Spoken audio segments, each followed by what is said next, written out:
नमस्कार. मी राहुल कुलकर्णी. हा जो भोंदू खरात आहे, या खरातासंदर्भातल्या सगळ्याच बातम्या जेव्हा माध्यमांना त्यांच्या पद्धतीने विश्लेषणात्मक पातळीवरती दिसत असल्या, पण एक डॉट्स जुळत नव्हता, की हे प्रकरण बाहेर आलं कसं मुळात? आत्ता मी ते तुम्हाला सांगणार आहे. ही एक्सक्लुझिव्ह माहिती आहे. ही माहिती अशी आहे, की ज्या व्यक्तीनं ही दिली, त्याच व्यक्तीनं स्वतःच्या हातानं 5 मार्चला अहिल्यानगरचे जिल्हा पोलीस अधीक्षक सोमनाथ घारगे यांच्याकडं तो पेन ड्राईव्ह दिला आणि ज्याच्यातनं तपासाची सूत्र वेगानं हल्ली. त्याच ठिकाणी जेव्हा ते प्रकरणाचं गांभीर्य किती आहे हे लक्षात आल्यानंतर अहिल्यानगरच्या एस पींनी गृहमंत्र्यांना म्हणजे जे मुख्यमंत्री आहेत त्यांना फोन करून त्याची कल्पना दिली. त्याच्यानंतर त्या प्रकरणाची व्याप्ती किती मोठी आहे हे लक्षात आलं आणि ह्या सगळ्या प्रकरणामध्ये एक एक एक एक एक एक एक एक पदर उलगडायला लागले. मला बिलकुल आश्चर्य वाटलं नाही की जे काही व्हिडिओ सोशल मीडियात व्हायरल झालेत किंवा जे फोटोग्राफ्स आहेत, अनफॉर्च्युनेट आहे, हे करणं कायद्यानं गुन्हा आहे.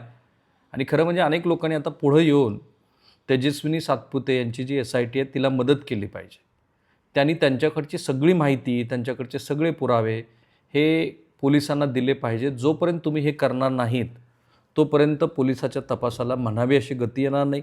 कारण पोलिसांना झगडावं लागतं एक एक एक एक एक एक तक्रार दाखल करायला. मी समजू शकतो की महिलांच्या इब्रतीचा प्रश्न आहे, कुटुंबाच्या इब्रतीचा प्रश्न आहे. पण हे प्रकरण इतकं गंभीर आणि इतकं संवेदनशील आहे. कोणत्याही पातळीवरती संबंधित तक्रारदाराची नावं जाहीर होणार नाहीत, त्याची तुम्ही खात्री बाळगा. जे काही घडलं ते अनफॉर्च्युनेट दुर्दैवी आहे. इथून पुढं मात्र माध्यमांनी आणि जे कोणी असं केलं आहे, कारण माध्यमांनी फारच उत्तम काम याच्यात केलं, त्यांनी काळजी घ्यायला हवी. या प्रकरणाची सुरुवात झाली ती डिसेंबर 2024मध्ये, म्हणजे जवळपास 1.5 वर्षापूर्वी. या बाबाच्या भोवती अवती काम करणारा एक कर्मचारी, ह्या कर्मचाऱ्याला धक्का बसला जेव्हा त्याच्या कुटुंबातल्या सदस्यानं सांगितलं की माझ्यावरती ह्या बाबानं माझ्यासोबत गैरवर्तन केले. त्याला प्रश्न पडला की ज्या बाबाला आपण देवासारखं पूजतोय, ज्या बाबाची इतकी सेवा करतोय, म्हणजे किती सेवा करावी ह्या आजी कर्मचाऱ्यांनी, कारण मला ते ओळख त्यांची डिस्क्लोज होऊ द्यायची नाही, भलेही आज लोकसत्तानं त्या संदर्भातलं काही वार्तांकन प्रकाशित केलं. इतकी सेवा केली की या बाबाच्या एका हातामध्ये बळ नाही आहे. ते बळ नाही आहे म्हणून यांनी स्वतःच्या हातानं त्याचे अंडर गार्मेंट्स पण धुतले, राईट. आणि ह्या बाबाला वेळोवेळी जेवू पण घातलं. त्यामुळे याला धक्काच बसला की आपल्याच जवळची व्यक्ती अशी सांगते आहे की या बाबानं माझ्याबरोबर गैरवर्तन केलं. आणि मग त्यांनी आणि त्याच्या इतर 2-3 सहकाऱ्यांनी मिळून एक CCTV कॅमेरा त्या बाबाच्या कार्यालयामध्ये बसवायचं ठरवलं. त्यासाठी त्यांनी काही तांत्रिक लोकांची माहिती घेतली. डिसेंबर 2024ची गोष्ट मी तुम्हाला सांगतोय. आणि आत्ता जेवढे व्हिडिओ आहेत ते 100-125 वगैरे नाहीत, त्या 1.5 महिन्याचा, कारण तो काळच फक्त 1.5 महिन्याचा आहे, त्या 1.5 महिन्याच्या काळामध्ये 8 महिलांचे व्हिडिओ रेकॉर्ड झाले. आता ते त्या व्हिडिओची संख्या अधिक असू शकते, पण त्यात दिसणाऱ्या महिला 8 आहेत. आणि ते व्हिडिओ जसं ह्याच्या हातात पडले तसं ह्याला धक्का बसला. आपण ज्याच्यावरती श्रद्धा ठेवतोय हा मनुष्य किती बोगस आहे, किती भ्रष्ट आहे आणि लैंगिक सुखाला किती असूसलेलं आहे त्याच्या लक्षात आलं. आणि मग ते जे मूत्र वगैरे तुम्ही बघताय, ते मूत्र या बाबानं कोणत्याही भक्ताला प्यायला दिलेलं नाही. हा पण नवीन खुलासा. हा काय करायचा की संभोगाच्या आधी त्या मूत्राला एका वाटलीमध्ये भरून ठेवायचा, म्हणजे एका ग्लासात. दुसरा भक्त आला की त्याला प्रसाद म्हणून ते म्हणायचा की हे असं एक द्रव आहे की ते तुझ्या घरामध्ये ठेव. तुझ्या घरातला जो काही प्रकोप आहे, जे काही तुझ्यावरती सावट आहे, ते हा जो प्रसाद आहे ह्याच्यातनं जर उग्र दर्प 8 दिवसामध्ये यायला सुरुवात झाली तर तो तुझ्यावरचा प्रकोप कमी होईल. आणि हे भक्तगण हे, कारण घरी मलमूत्र घेऊन गेल्यानंतर साहजिकपणे त्याचा वास येणं शक्य आहे, तो तसं करायचा. आणि त्याच्यातनं उग्र दर्प यायला लागला की त्या भक्ताचा असा समज व्हायचा की हे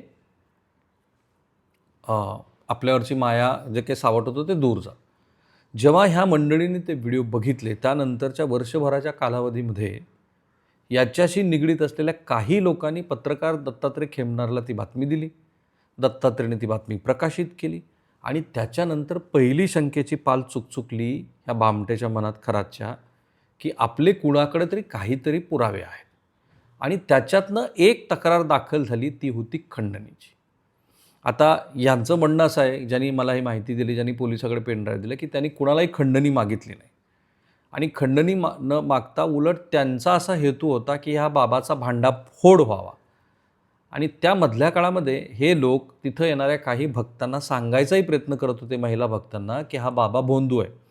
त्यातल्या काही महिला भक्तांनी उलट यांची तक्रार ह्या भामट्याकडे केली आणि आपलीच अडचण होते हे लक्षात आल्यानंतर यांच्या डोक्यात हे सतत चक्र होतं, की आपण काय करू शकतो. त्यातनं ती बातमी प्रकाशित झाली, ज्याच्यात नंतर दत्तात्रेयला दबाव आणून रुपाली चाकणकर यांनी माफीनामा घ्यायला लावला. उलट दत्तात्रेयचा पेपर कसा बंद व्हावा याचा विचार सुरू झाला.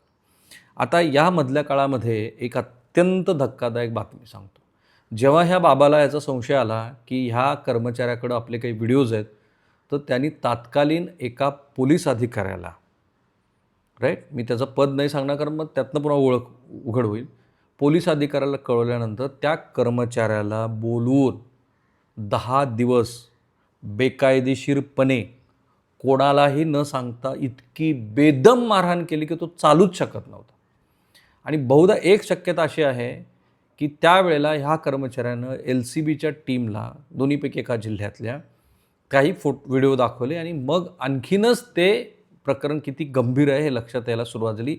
आता हे प्रकरण पुन्हा नव्याने उफाळून कसं आलं वर्षभरानंतर, कारण ह्याला मारहाण झाली तर हा शांत बसला होता कर्मचारी आणि त्याचे इतर 2-3 सहकारी.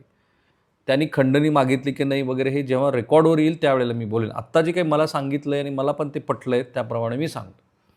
शिर्डीमध्ये एका मुलीनी त्याच कर्मचाऱ्याच्या विरोधात, की ह्या बाबाला संशय होता की हा कोणाला तरी पाठवतोय, व्हिडिओ लीक करेल, एक तक्रार दाखल केली, ज्याची चौकशी ही शिर्डी पोलिसांनी सुरू केली होती. पण मधल्या काळामध्ये जे अहिल्यानगरला पहिलं प्रकरण दाखल झालं होतं, त्या प्रकरणामध्ये ह्या कर्मचाऱ्यांना जे व्हिडिओ दाखवले होते त्यामुळं अहिल्यानगरच्या पोलिसांना खात्री होती की काहीतरी घडलं आहे. सो त्यांनी यातला काही भाग हा जेव्हा 5 मार्चला हे लोक अहिल्यानगर म्हणजे शिर्डीमध्ये गुन्हा दाखल झाल्यानंतर असा माझा अंदाज आहे की अहिल्यानगरच्या SP ला जाऊन भेटले. त्यांनी सांगितलं की हा गुन्हाही खोटा आहे आणि या प्रकरणामध्ये खरं तर हे त्याचं रूप आहे. पण तिथेच अहिल्यानगरच्या SPनी राज्याच्या गृहमंत्र्यांना म्हणजे मुख्यमंत्र्यांना फोनवरून कल्पना दिली. मुख्यमंत्र्यांनी सांगितलं की याच्यात कोणालाही पाठीशी घालू नका आणि त्या पोलीस अधिकाऱ्याने सांगितलं की तुम्ही शिर्डीला जाऊन या संदर्भातली माहिती द्या.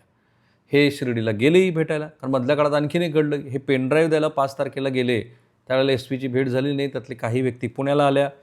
पुण्यातल्या एका समाजसेविकेला ते भेटल्या, त्यांनी त्यांना चांगला सल्ला दिला. त्यांनी सांगितलं की तुम्ही पुन्हा पोलिसाकडे जा आणि पुन्हा पोलिसांना ते दाखवा.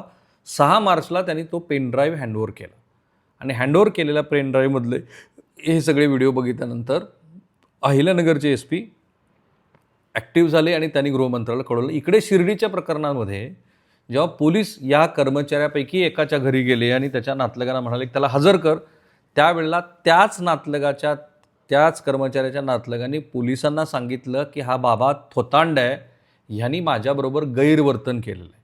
आणि मग पोलिसांच्या तपासाची दिशा बदलली. ज्या महिलेनं तक्रार दिली होती तिलाच ते प्रश्न विचारू लागले आणि तिला ते प्रश्न विचारतायत म्हणल्यानंतर राज्य महिला आयोगाच्या अध्यक्षांनी काळे नावाच्या पोलीस अधिकाऱ्याला बोलवून झापल्याचं काल दैनिक लोकसत्तानं थापलं ते त्याच्यात खरं आहे. या संपूर्ण दरम्यान कुठेही रेकॉर्डवरती खंडणी मागितल्याच्या तक्रारी यांनी दिल्या असल्या तरी पुरावे आढळून आलेले नाहीत. सो हे प्रकरण कसं उघडकीस आलं, तर ह्या कर्मचाऱ्याच्या जवळच्या नातलगाबरोबर गैरवर्तन केल्यानंतर संशयातनं त्यानं तो 1.5 महिना कॅमेरा तिथे लावला आणि त्याच्यात 8 ते 9 व्हिडिओ, 8 ते 9 महिलांचे रेकॉर्ड झाले आणि मग त्याला त्या सगळ्या प्रकरणाचा खुलासा होऊ लागला की आपणच ह्या बाबाला स्थानिक बाजारपेठेतनं ते नकली साप विकत आणून देतो आहे आणि त्यांनी सांगितलं की 3,000 रुपये किलोनी तो काही दगडधोंडे वगैरे खरेदी करून आणायचा किंवा चिंचोके खरेदी करून आणायचा आणि त्याच्यातनं हा बाबा वर्षाला 21 कोटी रुपये तयार करत होता हा भामटा. आणखीन एक गंभीर प्रकरण आहे. ज्यांचं काही जुळत नाही अशा लोकांचे हा एकमेकांच्या हातात हात देऊन तुमचं आता जुळतं असं सांगायचा. त्यात एका आमदाराची नातलग होती, माझी आजी आमदाराची, कारण पुन्हा मला ओळख नाही उघड करायची, तपास जेवढा आहे आणि जेवढं महत्त्वाचं आहे तेवढंच. यांनी त्या महिलेला, त्या नातलगाला त्या एका मोठ्या उद्योगपतीबरोबर संबंध ठेवायला सांगितले. त्याच्यातनं 5-6 महिने ते संबंध पुढे गेले आणि एके दिवशी हिला सांगितलं की तुला त्याच्याबरोबर लग्न करायचं असेल तर मी गर्भवती आहे म्हणून सांग. हिनं त्याला फोन केला आणि नंतर तो घाबरलेला उद्योगपती त्यांनी पुन्हा ह्या भामट्यालाच फोन केला आणि त्याच्यातनं त्यानं 20 कोटी रुपये त्या उद्योगपतीकडनं उकळले. त्या महिलेला त्याचा पत्ता पण नाही.